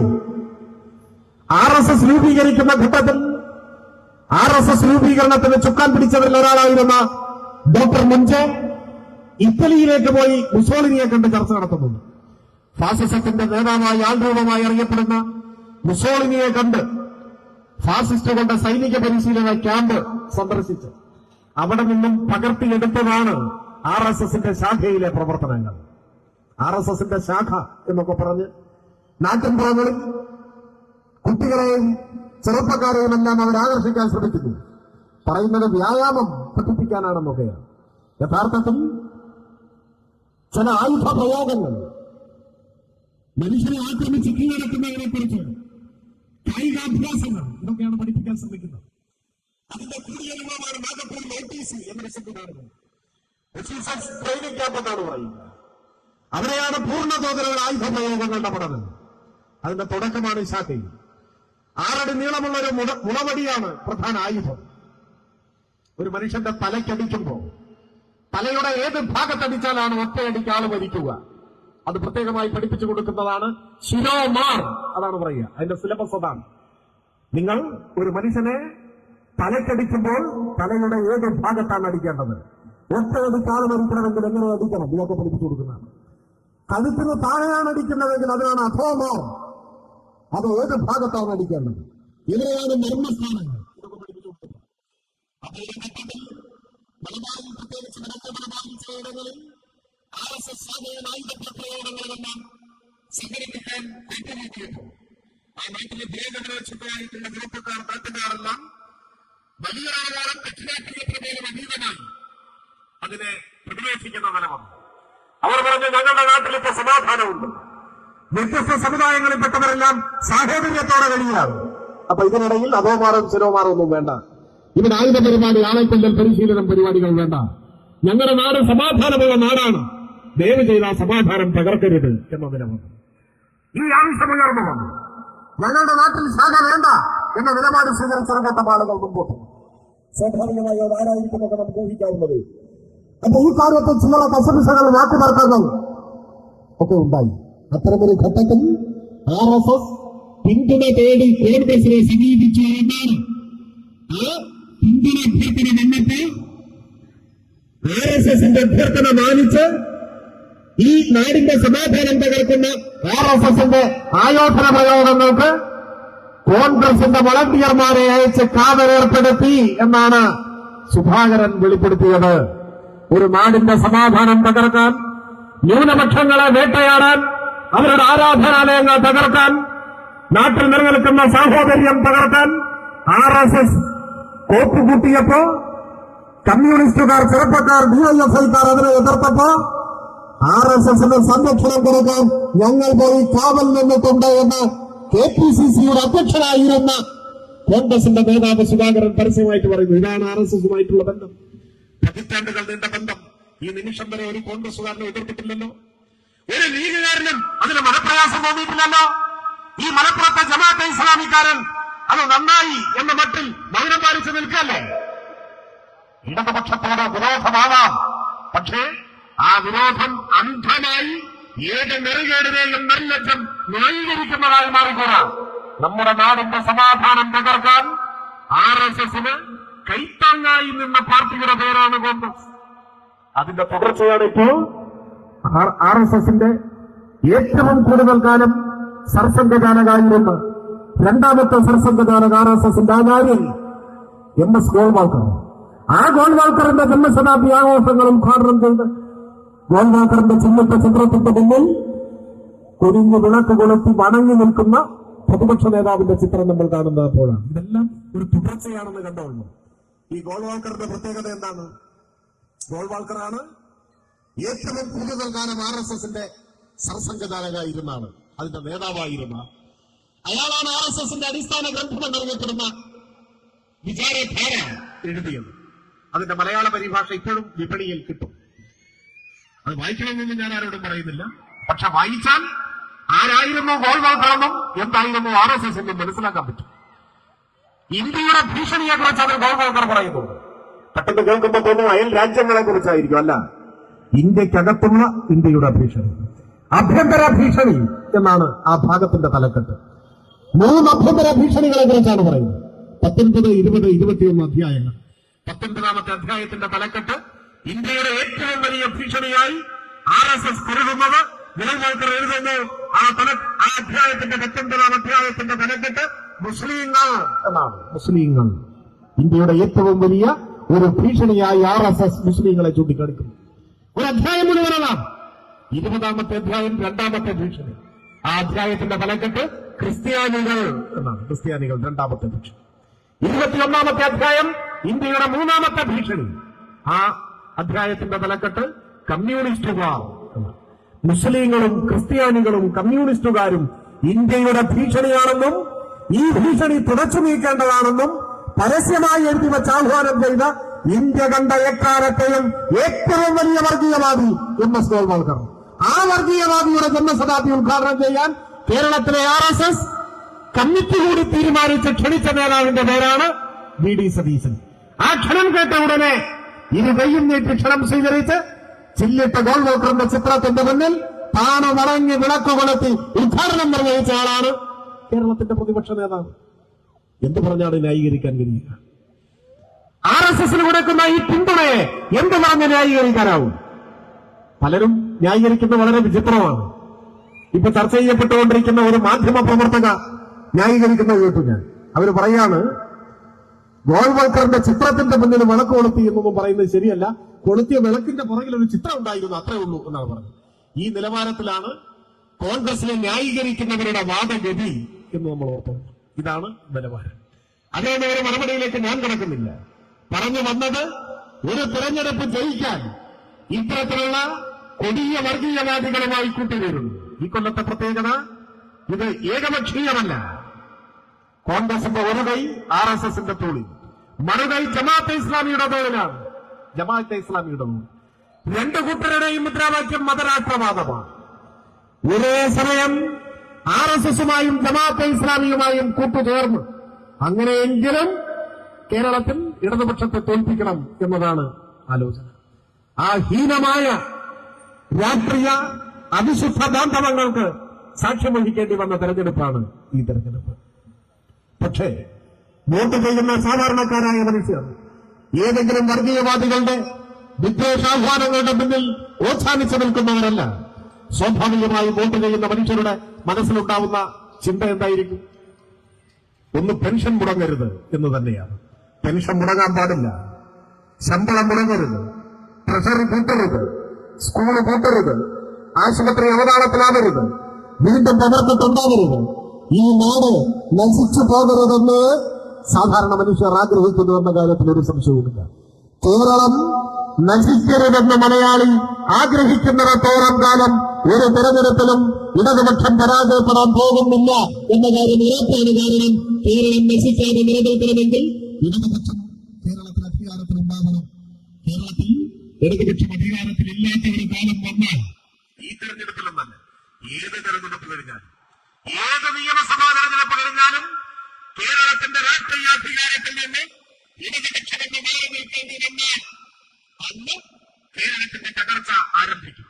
അന്ന് വർഗീയവാദികൾ മാളത്തിൽ നിന്ന് പുറത്തിറങ്ങും, അന്ന് പെൻഷൻ മുടങ്ങാൻ തുടങ്ങും, അന്ന് ശമ്പളം മുടങ്ങും, ട്രഷറി കൂട്ടും, നിയമന നിരോധന ഉത്തരവിറങ്ങും. ഈ നാടിന്റെ നന്മകളാകെ താറുമാറാകുന്ന സാഹചര്യത്തിലേക്ക് വരും. ഇത് വെറും ഒരു ആരോപണമായിട്ട് പറയുന്നത്. ഇതാണ് നമ്മുടെ അനുഭവം, കേരളത്തിന്റെ അനുഭവം. 10 കൊല്ലം മുമ്പായതുകൊണ്ട് പലരും അത് മറന്നിട്ടുണ്ടാവും. എന്നാൽ 10 വർഷം മുമ്പുള്ള കാര്യം ഓർമ്മയില്ലാത്തവർ ഇപ്പോ തെലങ്കാനയിലേക്കും കർണാടകയിലേക്കും നോക്കിയാൽ മതി. അവിടെ നമുക്ക് കാണാൻ പറ്റും. എല്ലാ നയങ്ങളിലും BJPയെ കോപ്പിയടിക്കുന്ന കോൺഗ്രസിനെ കാണാൻ പറ്റും. ജനവിരുദ്ധ കോർപ്പറേറ്റ് നയങ്ങൾ സ്വീകരിക്കുന്നവരെ കാണാൻ പറ്റും. അതിന്റെ ഭാഗമായി നരകയാതന അനുഭവിക്കുന്ന മനുഷ്യരെയും നമുക്ക് കാണാൻ പറ്റും. ഇപ്പൊ നമ്മുടെ രാജ്യത്ത് സംഘപരിവാർ നേതൃത്വത്തിലുള്ള ഒരു ഭരണ സംവിധാനം 2014 മുതൽ ഒരു വ്യാഴവട്ടക്കാലമായി അധികാരത്തിലിരിക്കുകയാണ്. ഇന്ത്യ പോലെ ഒരു മതനിരപേക്ഷ അടിത്തറയുള്ള രാജ്യത്തിന് ഭൂഷണമായിട്ടുള്ള കാര്യമാണോ ഇത്? പക്ഷെ ആരാണ് ഇതിന്റെ ഉത്തരവാദി? BJP ഇന്ത്യയിൽ രാഷ്ട്രീയാധികാരത്തിലേക്ക് വരാൻ തന്നെയുള്ള ഏറ്റവും പ്രധാനപ്പെട്ട കാരണം കോൺഗ്രസിന്റെ അഴിമതിയായിരുന്നു. അതെല്ലാവർക്കും അറിയുന്ന ഒരു കാര്യമാണ്, ഞാൻ വിശദീകരിക്കുന്നില്ല. PG സ്പെക്ട്രമായാലും ആദർശ ഫ്ളാറ്റ് കുംഭകോണമായാലും കോമൺവെൽത്ത് ഗെയിംസ് ആയാലും അങ്ങനെ എണ്ണിയാലൊടുങ്ങാത്ത അഴിമതികൾ ഈ നാടിന്റെ തെരുവുകളാകെ ചർച്ച ചെയ്യപ്പെട്ട ഒരു ഘട്ടത്തിലാണ് അധികാരത്തിൽ നിന്ന് മോഷ്ടാക്കളെ അകറ്റി നിർത്തുക എന്ന നിലയിൽ ഇന്ത്യയിലെ ജനങ്ങൾ ഒരു തീരുമാനമെടുത്തപ്പോൾ അതിന്റെ ആനുകൂല്യത്തിലാണ് BJP ആദ്യമായിട്ടല്ല ഇപ്പോ തുടർച്ചയായ അധികാരത്തിലേക്ക് വന്നത്. എന്നാൽ അതിനെതിരെ മതനിരപേക്ഷ ചേരിയെ ശരിയാമെന്ന് നയിക്കാനുള്ള ഉത്തരവാദിത്വം കോൺഗ്രസിന് ഏറ്റെടുക്കാൻ കഴിയുന്നുണ്ട്. ഇന്ത്യയിൽ പ്രതിപക്ഷത്തെ നയിക്കുന്നത് കോൺഗ്രസ് ആണെന്നല്ലേ ജയിച്ചു? എങ്ങനെയൊക്കെയാണ് നയിച്ചുകൊണ്ടിരിക്കുന്നത്? ഇന്ത്യയിലെ മതനിരപേക്ഷ പ്രാദേശിക ജനാധിപത്യ പാർട്ടികളെല്ലാം ഒന്നു ചേർന്നുള്ള ഒരു കൂട്ടായ്മ ഇന്ത്യ എന്ന പേരിൽ നിലനിൽക്കുന്നില്ലേ? അതൊരു സഖ്യമല്ല. പേരിൽ അലയൻസ് എന്ന വാക്കുണ്ടെങ്കിലും ഒരു മുന്നണിയുടെ സ്വഭാവമല്ല, ഒരു കൂട്ടായ്മ, വിശാലമായ ഒരു പ്ലാറ്റ്ഫോമാണ്. യഥാർത്ഥത്തിൽ കോൺഗ്രസിന്റെ ഒരു മണ്ഡലം പ്രസിഡന്റിനേക്കാൾ തരം താഴ്ന്ന നിലയിലാണ് രാഹുൽ ഗാന്ധിയുടെ ഓരോ പ്രസംഗവും ഉണ്ടായത്. അല്ലെങ്കിൽ തന്നെ നമുക്കറിയാം, ഇന്ത്യ കൂട്ടായ്മയ്ക്ക് നേതൃത്വം കൊടുക്കുന്ന കോൺഗ്രസിന്റെ ദേശീയ നേതാവെന്നറിയപ്പെടുന്ന രാഹുൽ ഗാന്ധി പാർലമെന്റിലേക്ക് മത്സരിക്കാൻ തിരഞ്ഞെടുത്ത മണ്ഡലം ഏതായിരുന്നു? പിന്തിരിഞ്ഞോടി. ഒരു കാലാളോട് പോലും ഏറ്റുമുട്ടാൻ ഞാനില്ല എന്ന നിലയിൽ ബിജെപി ഇന്ത്യയിൽ ഏറ്റവും ദുർബലമായ കേരളത്തിൽ അവർക്ക് കെട്ടിവെച്ച കാശ് കിട്ടാത്ത സ്ഥലത്ത് നിന്നിട്ടാണ് മത്സരിച്ചത്. ആര്? ബിജെപി വിരുദ്ധ പോരാട്ടത്തിന്റെ നായകൻ. ഇതിനേക്കാൾ വലിയ ജാള്യത ഉണ്ടാക്കേണ്ട ഒരു സാഹചര്യം വേറെ ഏതെങ്കിലും നേതാവിനുണ്ടായിട്ടുണ്ടോ? ജാള്യത ഉണ്ടാവേണ്ട ഒരു സാഹചര്യം ആ കേരളത്തിൽ വന്നാണ്. ഇന്ത്യ കൂട്ടായ്മയുടെ ഭാഗമായി നിൽക്കുന്ന സംഘപരിവാർ ധ്വംസനങ്ങൾക്കെതിരെ, സംഘപരിവാറിന്റെ നേതൃത്വത്തിലുള്ള ജനാധിപത്യ ധ്വംസനത്തിനെതിരെ ഏറ്റവും കരുത്തുറ്റ നിലപാട് സ്വീകരിക്കുന്ന LDF-നെതിരായിട്ടാണ് യാതൊരു ഉത്തരവാദിത്വമുള്ള തരം താഴ്ന്ന പ്രസംഗം, പരാമർശം നടത്തിയത്. പക്ഷെ ആ പ്രസംഗം കേട്ടൊന്നും ഇടതുപക്ഷത്തിന്റെ പ്രഖ്യാപിതമായ നിലപാടിൽ നിന്നും നമ്മൾ പുറകോട്ട് പോവില്ല. നാം ഇന്ത്യ കൂട്ടായ്മയുടെ ഭാഗമായി നിന്ന് തന്നെ ഇന്ത്യയിലെ വർഗീയ വെല്ലുവിളിക്കെതിരെ, വർഗീയ ഭീഷണിക്കെതിരെ നിലപാട് സ്വീകരിക്കും. എന്നാൽ എല്ലാവരും അങ്ങനെ ആയിക്കൊള്ളുന്നില്ല. അതാണിപ്പോ ബംഗാളിൽ നിന്ന് കേൾക്കുന്നത്. ഇതേ നിലവാരമില്ലായ്മ ബംഗാളിൽ പോയി കാണിച്ചു. അവിടെ ബംഗാളിലെ തെരഞ്ഞെടുപ്പ് പ്രചരണത്തിന്റെ ഭാഗമായി കേരളത്തിൽ നടത്തിയതുപോലെ തരം താഴ്ന്നതും ഉത്തരവാദിത്വമില്ലാത്തതുമായ പ്രസംഗം നടത്തിയതിന്റെ ഭാഗമായി കഴിഞ്ഞ ദിവസം ഇന്ത്യ കൂട്ടായ്മയുടെ യോഗം ചേർന്നപ്പോ ഇപ്പൊ പാർലമെന്റിൽ വളരെ പ്രത്യേകതയാർന്ന ഒരു ബില്ല് ചർച്ച ചെയ്യുകയാണ്. RSSന്റെ കുടിലമായ രാഷ്ട്രീയ ഉദ്ദേശം മറച്ചു പിടിച്ചുകൊണ്ടാണ്, അതിനു വേണ്ടിയാണ് ഇപ്പോഴത്തെ ബില്ല്. അതിലേക്ക് ഞാൻ വരാം. അപ്പൊ അതിനെതിരെ പ്രതിപക്ഷമാകെ ഒന്നടങ്കം ഒറ്റക്കെട്ടായി RSSനെ തുറന്നു കാണിക്കാൻ വേണ്ടി കൈകോർക്കേണ്ട സമയമാണ്. പക്ഷെ ഇന്ത്യ കൂട്ടായ്മയുടെ യോഗത്തിൽ പങ്കെടുത്ത തൃണമൂൽ കോൺഗ്രസിന്റെ പ്രതിനിധി പറഞ്ഞു, ഞങ്ങളുടെ MP-മാരൊന്നും വോട്ട് ചെയ്യാൻ വരാൻ ഉദ്ദേശിക്കുന്നില്ല. എന്താണ് കാരണം? നിങ്ങൾ നടത്തിയ വിവരക്കേട്, നിങ്ങൾ ഞങ്ങളുടെ നാട്ടിൽ വന്ന് നടത്തിയ ഇന്ത്യ കൂട്ടായ്മയെ ദുർബലപ്പെടുത്തുന്ന, RSSന് വളമായി മാറുന്ന ഉത്തരവാദിത്വരഹിതമായ പ്രസംഗം, പ്രസ്താവന. അതുകൊണ്ട് ഞങ്ങളിപ്പോ വോട്ട് ചെയ്യാൻ വരുന്നില്ല എന്ന നിലപാട് തൃണമൂൽ കോൺഗ്രസ് സ്വീകരിക്കുകയാണ്. സത്യത്തിൽ ഇന്ത്യ കൂട്ടായ്മയിലെ 10-30ഓളം വരുന്ന രാഷ്ട്രീയ പാർട്ടികളെ പൊതുവായ ലക്ഷ്യങ്ങളുടെ അടിസ്ഥാനത്തിൽ ഒരുമിച്ച് അണിനിരത്തുന്നതിന് എന്ത് വിട്ടുവീഴ്ച വേണമെങ്കിലും ചെയ്യാൻ സന്നദ്ധമാകേണ്ട പാർട്ടിയാണ് കോൺഗ്രസ്. അവർക്കാണല്ലോ നേതൃസ്ഥാനം. അതിനു പകരം ഇന്ത്യ കൂട്ടായ്മയെ ദുർബലപ്പെടുത്തുന്നു. ഓരോ സംസ്ഥാനത്തും അതത് സംസ്ഥാനങ്ങളിൽ ഇന്ത്യ കൂട്ടായ്മയുടെ ഭാഗമായി നിൽക്കുന്ന സെക്യുലർ പാർട്ടികൾക്കെതിരായി തരം താഴ്ന്ന പരാമർശങ്ങൾ നടത്തുന്നു. അതിന്റെ ഭാഗമായി ഇന്ത്യ കൂട്ടായ്മയ്ക്ക് ദുർബലപ്പെടുകയാണ്. അതാണ് ബംഗാളിൽ നിന്നും വരുന്ന വാർത്തകൾ സൂചിപ്പിക്കുന്നത്. ഞാൻ കൂടുതൽ ദീർഘിപ്പിക്കുന്നില്ല. പറഞ്ഞു വന്നത്, ഇതിനു മുൻപും രാഹുൽ ഗാന്ധിയുടെയും മുൻപ് രാജീവ് ഗാന്ധിയുടെ കാലത്ത് RSSുമായിട്ടുള്ള ദേശീയാടിസ്ഥാനത്തിലുള്ള നീക്കുപോക്കുകൾ ശക്തമായി വന്നൊരു കാലമാണ്. 1989 തെരഞ്ഞെടുപ്പിന്റെ മുൻപിലാണ് രാജീവ് ഗാന്ധി അദ്ദേഹത്തിന്റെ ഏറ്റവും അടുത്ത വിശ്വസ്തനായിരുന്ന നാഗപ്പൂരിലെ MP ബൻവാരിലാൽ പുരോഹിതനെ RSSന്റെ സർസംഘചാലകന്റെ അടുത്തേക്ക് പറഞ്ഞയച്ചത്. എന്തിനാണ് പറഞ്ഞയച്ചത്? 1989 തെരഞ്ഞെടുപ്പിന്റെ പശ്ചാത്തലം എന്നൊക്കെ പറഞ്ഞാൽ എല്ലാവർക്കും അറിയാം. ഇന്ത്യയെ പിടിച്ചുകുലുക്കിയ ബൊഫോഴ്സ് കുംഭകോണത്തെ കുറിച്ചുള്ള ചർച്ച നടക്കുന്ന കാലമാണ്. കോൺഗ്രസിനകത്ത് വലിയ വെല്ലുവിളികൾ ഉയർന്നു വരുന്ന കാലമാണ്. അപ്പൊ അതിനൊക്കെ, ആ തെരഞ്ഞെടുപ്പിനൊക്കെ വളരെ മുമ്പ് ബൻവാരിലാൽ പുരോഹിതനെ പറഞ്ഞയക്കുകയാണ് തന്റെ വിശ്വസ്തനായ കോൺഗ്രസ് MP-യെ RSSന്റെ സർസംഘചാലകന്റെ അടുത്തേക്ക്. തെരഞ്ഞെടുപ്പിൽ ഞങ്ങളെ സഹായിക്കണം, പിന്തുണയ്ക്കണം. പകരം ബാബറി മസ്ജിദിൽ ശിലാന്യാസം നടത്താൻ അനുവാദം നൽകാം. ഇതാണ് ആ ശിലാന്യാസം നടത്താൻ RSSന് ഓഫർ വയ്ക്കുന്നത് ബൻവാരിലാൽ പുരോഹിതാണ്.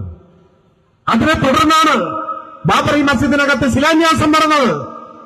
അത് കേരളത്തിലാകെ വലിയ കോളിളക്കമുണ്ടാക്കി, വലിയ ചർച്ചാ വിഷയമായി മാറി. അന്ന് ചന്ദ്രിക എഴുതിയ വാർത്ത എനിക്ക് ഇപ്പോഴും ഓർമ്മയുണ്ട്.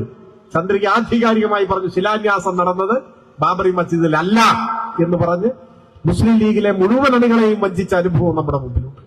ആ ബൻവാരിലാൽ പുരോഹിത് അധികം വൈകുന്നതിന് മുൻപ് രാമചന്ദ്രഭൂമി ക്യാമ്പയിൻ കമ്മിറ്റിയുടെ നേതൃസ്ഥാനം ഏറ്റെടുക്കുകയും BJP-യിൽ ചേരുകയും ചെയ്തു എന്നുകൂടി നമ്മൾ മനസ്സിലാക്കണം. ആ കാലം മുതലേ RSSുമായിട്ടുള്ള കോൺഗ്രസിന്റെ നീക്കുപോക്കുകളും ധാരണയും സന്ധിയും ഒക്കെയാണ് നമ്മുടെ രാജ്യത്തെ മതനിരപേക്ഷതയെ ആഴത്തിൽ പരിക്കേൽപ്പിച്ചത് എന്ന ചരിത്ര യാഥാർത്ഥ്യം നമ്മുടെ മുൻപിൽ നിൽക്കുന്നുണ്ട്. അതിന്റെ തുടർച്ചയെന്ന് വേണമെങ്കിൽ ഭയാശങ്കകളോടുകൂടി കാണേണ്ടതാണ്. ഇന്ത്യ കൂട്ടായ്മ എന്ന നിലയിൽ ഇന്ത്യയിലെ 10-30ഓളം ചെറുതും വലുതുമായ രാഷ്ട്രീയ പാർട്ടികൾ ഒരുമിച്ച് നിന്ന് BJP-ക്കെതിരെ, സംഘപരിവാരത്തിനെതിരെ, RSSന്റെ മതരാഷ്ട്രവാദത്തിനെതിരെ യോജിച്ച് ശബ്ദമുയർത്തുമ്പോൾ ആ കൂട്ടായ്മയെ ദുർബലപ്പെടുത്താൻ നിർഭാഗ്യവശാൽ കൂട്ടായ്മയ്ക്ക് നേതൃത്വം കൊടുക്കേണ്ട കോൺഗ്രസിന്റെ തന്നെ നേതാവ് രാഹുൽ ഗാന്ധി ഒരു കോൺഗ്രസ് മണ്ഡലം പ്രസിഡന്റിന്റെ നിലവാരം പോലും കാണിക്കാതെ കേരളത്തിലും ബംഗാളിലും എല്ലാം വായിൽ തോന്നുന്നു വിളിച്ചു പറഞ്ഞുകൊണ്ട് നടക്കുകയാണ്. നേരത്തെ ഞാൻ പറഞ്ഞു, കേരളത്തിൽ ഇനി എന്ത് പറഞ്ഞാലും CPIM ആണ്, ഇടതുപക്ഷമാണ്, നമ്മുടെ രാഷ്ട്രീയ ഉത്തരവാദിത്വങ്ങൾ നമ്മൾ മറക്കില്ല. ഇന്ത്യ കൂട്ടായ്മ ഉണ്ടായതുകൊണ്ടല്ല സംഘപരിവാരത്തിനെതിരായ നിലപാട് CPIM സ്വീകരിക്കുന്നത്. RSSന്റെ രൂപീകരണം മുതൽ ഇന്ത്യയിലെ കമ്മ്യൂണിസ്റ്റുകാർ സംഘപരിവാർ ഭീകരതയെ RSSനെ എതിർത്തും പോന്നിട്ടുണ്ട്. നാടിന്റെ മതനിരപേക്ഷതയ്ക്ക് അപകടമാണ് എന്ന തിരിച്ചറിവ് കൊണ്ടാണ്. അതുകൊണ്ട് രാഹുൽ ഗാന്ധി ഇവരെക്കേട് പറഞ്ഞു വരുന്നത് നമ്മുടെ നിലപാടൊന്നും മാറാൻ പോകുന്നില്ല. പക്ഷേ തൃണമൂൽ കോൺഗ്രസിന് അങ്ങനെ കാണാൻ പറ്റില്ല. BJP ഗവൺമെന്റിൽ മന്ത്രിയായിരുന്ന ആളാണ് മമതാ ബാനർജി. അവർക്കത്രയേ ഉള്ളൂ. ഇപ്പം മതനിരപേക്ഷ നിലപാടിന്റെ ഒപ്പം നിൽക്കുന്നു, അത്രയും നല്ലത്. നാളെ നിൽക്കുമോ ഒരു ഉറപ്പുമില്ല. അപ്പൊ അവിടെ പോയി 4 പേരെ വിളിച്ച് അവരെ BJPയോട് ഒപ്പമാക്കിയാലോ? ആ ഉത്തരവാദിത്ത രാഹിത്യമാണ് രാഹുൽ ഗാന്ധി എന്ന രാഷ്ട്രീയം അങ്ങാടി വരുന്നാണോ പച്ചവരുന്നാണോ എന്നറിയാത്ത നിർഭാഗ്യവശാൽ ഒരു നേതാവിന്റെ ഭാഗത്തൊന്നും ഉണ്ടാവുന്നത്. അത് ഇന്ത്യയിലെ മതനിരപേക്ഷ കൂട്ടായ്മയ്ക്ക് ഭീഷണിയായി മാറിയിരിക്കുകയാണ്. ഞാൻ കൂടുതൽ അത്തരം കാര്യങ്ങളിലേക്ക് കടന്നു പോകുന്നില്ല. ഞാൻ പറഞ്ഞു വന്നത്, ഈ ഘട്ടം നമ്മുടെ രാജ്യത്തെ സംബന്ധിച്ചിടത്തോളം വളരെ പ്രാധാന്യമേറിയ ഒരു സന്ദർഭമാണ്. പാർലമെന്റിൽ വനിതകളുടെ ശതമാനം വർദ്ധിപ്പിക്കുന്നതിന് വേണ്ടിയല്ല ഇപ്പൊ ബില്ല് കൊണ്ടുവരുന്നത്. ചിലരുടെ ധാരണ എങ്ങനെയാണ്?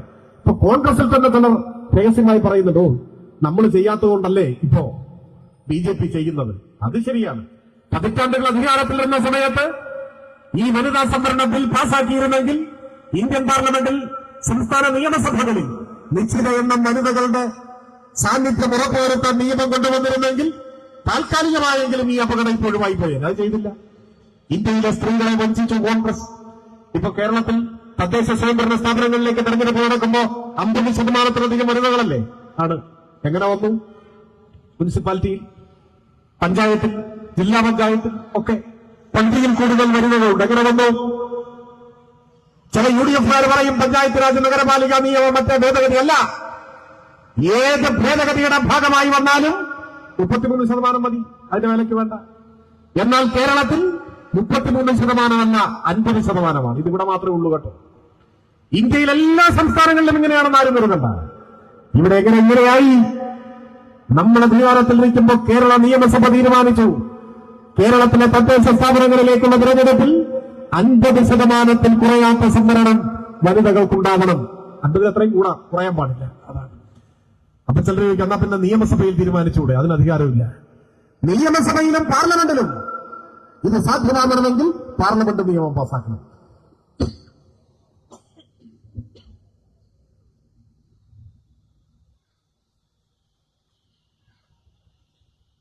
എന്നാൽ തദ്ദേശ സ്ഥാപനങ്ങളിൽ ഇത് യാഥാർത്ഥ്യമാവാൻ നിയമസഭ പാസാക്കിയാൽ മതി. നമുക്ക് നിയമസഭയിലെ അധികാരത്തിലെത്താൻ കഴിഞ്ഞിട്ടുള്ളൂ. അതുകൊണ്ട് നമ്മൾ പഞ്ചായത്തിൽ തീരുമാനമാക്കി.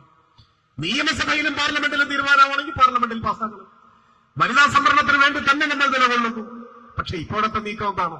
ഇപ്പോഴത്തെ നീക്കം വനിതാ സംവരണത്തിന്റെ പേരിൽ പാർലമെന്റിലെയും സംസ്ഥാന നിയമസഭകളിലെയും ലോകസഭാംഗങ്ങളുടെയും നിയമസഭാംഗങ്ങളുടെയും എണ്ണത്തിൽ വലിയ വർധനമുണ്ടാക്കുക. 544 അംഗങ്ങളുള്ള ഇന്ത്യൻ പാർലമെന്റ് ലോകസഭ ഇനി 800-ലധികം അംഗങ്ങളുള്ളതായിട്ട് മാറും. അപ്പോഴോ മണ്ഡല പുനർനിർണയം വരും. എംപിമാരുടെ എണ്ണം കൂടുമ്പോഴോ പതിറ്റാണ്ടുകൾക്ക് മുൻപ് മുതൽ രാജ്യത്തിന്റെ ക്ഷേമത്തിന് വേണ്ടി ജനപ്പെരുപ്പം നിയന്ത്രിക്കണമെന്നും ജനസംഖ്യാ വർധനവ് തടയണമെന്നും കുടുംബാസൂത്രണത്തിന്റെ പാതയിൽ മുൻപോട്ട് പോകണമെന്നും ദേശീയ നേതാക്കൾ ഭരണാധികാരികൾ ആഹ്വാനം ചെയ്തതനുസരിച്ച് രാജ്യത്തിന്റെ പുരോഗതിക്ക് വേണ്ടി ജനപ്പെരുപ്പം നിയന്ത്രിച്ച ഒരു നാടാണ് കേരളം. ഇപ്പൊ നമ്മുടെ നാട്ടിൽ ജനസംഖ്യ കുറഞ്ഞു വരികയാണ്, വളരെ കുറവാണ്. പണ്ടൊക്കെ 1ാം ക്ലാസ്സിൽ ചേരുന്ന കുട്ടികളുടെ എണ്ണം 5 ലക്ഷമായിരുന്നു. 5 ലക്ഷം. ഇപ്പൊ 4 ലക്ഷം ഇല്ല, 3.5 ലക്ഷത്തിന്റെ താഴേക്ക് പോകുന്നു എന്നാണ് കണക്കുകൾ സൂചിപ്പിക്കുന്നത്. അപ്പൊ ഇവിടെ ജനപ്പെരുപ്പം നമ്മൾ നല്ലതുപോലെ നിയന്ത്രിച്ചു. രാഷ്ട്ര പുരോഗതിക്ക് ജനപ്പെരുപ്പം തടസ്സമാണ് എന്ന് നമ്മുടെ രാജ്യം തീരുമാനിച്ചപ്പോ അന്നത്തെ ഭരണാധികാരികളുടെ ദേശീയ നേതാക്കളുടെ ആഹ്വാന പ്രകാരം നമ്മൾ ജനപ്പെരുപ്പം നിയന്ത്രിച്ചു, ജനസംഖ്യാ വർധനമൊക്കെ നിയന്ത്രിച്ചു നമ്മൾ. എന്നാൽ ഉത്തരേന്ത്യക്കാർക്ക് എന്താണ് ജനസംഖ്യ എന്ന് പോലും ഇതുവരെ മനസ്സിലായിട്ടില്ല. അവര് അക്ഷരം എഴുതാനും വായിക്കാനും ഒക്കെ പഠിച്ചു വരുന്നേ ഉള്ളൂ. അവര് നിയന്ത്രിക്കാനും പോയില്ല, ഒന്നും പോയില്ല. അതവിടെ ജനപ്പെരുപ്പം അതേപോലെ തുടർന്നു വരികയാണ്. അതുകൊണ്ടോ ഇപ്പൊ പുതിയ തീരുമാനം വരുമ്പോ ജനപ്പെരുപ്പം നിയന്ത്രിച്ച ജനസംഖ്യാ വർധനവ് നിയന്ത്രണ വിധേയമാക്കിയ മാതൃകാ നാടുകൾ എന്നുവെച്ചാൽ കേരളം ഇതിന്റെ ഭാഗമായി വലിയ നഷ്ടം സംഭവിക്കുന്ന നാടായി മാറും. ഉത്തരേന്ത്യൻ സംസ്ഥാനങ്ങൾക്ക് ഇന്ത്യ ആര് ഭരിക്കണം എന്ന് കാലങ്ങളോളം തീരുമാനിക്കാൻ കഴിയും. ബിജെപിയുടെ ശക്തി കേന്ദ്രങ്ങൾ സ്വാഭാവികമായും സാക്ഷരത കുറഞ്ഞ ഇന്ത്യയിൽ ഏറ്റവും പുറകിൽ നിൽക്കുന്ന സംസ്ഥാനങ്ങളാണ്. അവിടങ്ങളിൽ ഇന്ത്യൻ പാർലമെന്റിന്റെ സ്വഭാവത്തെ നിർണ്ണയിക്കാൻ കഴിയുന്നത്ര പാർലമെന്റ് അംഗങ്ങളെ ആ പ്രദേശങ്ങളിൽ കിട്ടും. കേരളം പോലെയുള്ള നാടുകൾ ജനസംഖ്യാ നിയന്ത്രണം കർശനമായി പാലിച്ചതിന്റെ ഭാഗമായി പുറകിലേക്ക് പോകും, ശിക്ഷിക്കപ്പെടും. ഈ കൗശലമാണ് ഇപ്പോൾ ഉപയോഗിക്കാൻ ശ്രമിക്കുന്നത്. അതിനെതിരെ ഉൾപ്പെടെ ശക്തമായ നിലപാട് സ്വീകരിച്ചുകൊണ്ടാണ് നമ്മുടെ രാജ്യത്തെ മതനിരപേക്ഷ ജനാധിപത്യ ശക്തികൾ മുൻപോട്ട് പോകുന്നത്. ഞാൻ കൂടുതൽ വീട്ടിക്കൊണ്ടുപോകുന്നില്ല. പറഞ്ഞു വന്നത്, വരാനിരിക്കുന്ന നാളുകൾ കൂടുതൽ സമരസാന്ദ്രമായിരിക്കും. നമ്മുടെ രാജ്യത്ത് അധ്വാനിക്കുന്ന ജനവിഭാഗങ്ങൾ, തൊഴിലാളികൾക്ക് നോയിഡയിലെ കാര്യങ്ങളെല്ലാം നമ്മുടെ മുമ്പിലുണ്ട്. വലിയ ഭീഷണിയെ നേരിടുന്നു. ഇന്ത്യയിലെ കർഷക വിരുദ്ധ നിയമങ്ങളുടെ പൊല്ലാപ്പ് അനുഭവിച്ചുകൊണ്ടിരിക്കുന്നു. എക്കാലവും അധികാരം ശാശ്വതമായി നിലനിർത്തുന്നതിന് ഇന്ത്യൻ ജനാധിപത്യത്തെ അട്ടിമറിക്കാൻ വനിതാ സംവരണം എന്ന ലേബലിന്റെ പിന്നിൽ ഇത്തരത്തിലുള്ള ഗൂഢ പദ്ധതികൾ ഇന്ത്യയിലെ സംഘപരിവാരം നടപ്പിലാക്കാൻ ശ്രമിക്കുന്നു. ആ സാഹചര്യത്തിൽ മതനിരപേക്ഷതയും ജനാധിപത്യവും എല്ലാം സംരക്ഷിക്കാൻ വലിയ സമരങ്ങൾ നമ്മുടെ നാട്ടിൽ ഉയർന്നു വരേണ്ടതായിട്ടുണ്ട്. നമ്മുടെ രാജ്യത്ത് നിർഭാഗ്യവശാൽ അതിന് നേതൃത്വം കൊടുക്കാൻ കഴിയുന്ന ആർജവമോ ദീർഘവീക്ഷണമോ കോൺഗ്രസിനില്ല, നേതൃത്വവും കോൺഗ്രസിനില്ല. വിവരമുള്ള ഒരു 4 പേർ കോൺഗ്രസിന്റെ നേതൃത്വത്തിൽ ഉണ്ടായിരുന്നെങ്കിൽ എത്ര നന്നായിരുന്നു എന്ന് ആഗ്രഹിക്കാൻ മാത്രമേ നമുക്ക് കഴിയൂ. മറ്റൊന്നും നമുക്ക് സാധിക്കില്ല. അതുകൊണ്ട് ഉള്ള ശക്തി ഉപയോഗിച്ച്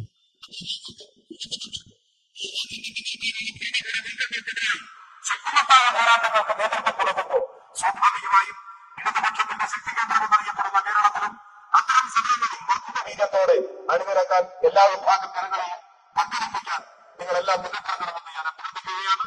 ആ സമരങ്ങൾക്കെല്ലാം കരുത്തു പകരാൻ തീർച്ചയായും അന്തർഭാഷയുടെയും ചെറുപാട്ടയുടെയും അതുപോലെ പാലടിക്കുന്നുടെയും എല്ലാം ഓർമ്മകൾ നമുക്ക് കരുത്തു പകരും എന്ന കാര്യത്തിൽ സംശയമില്ല.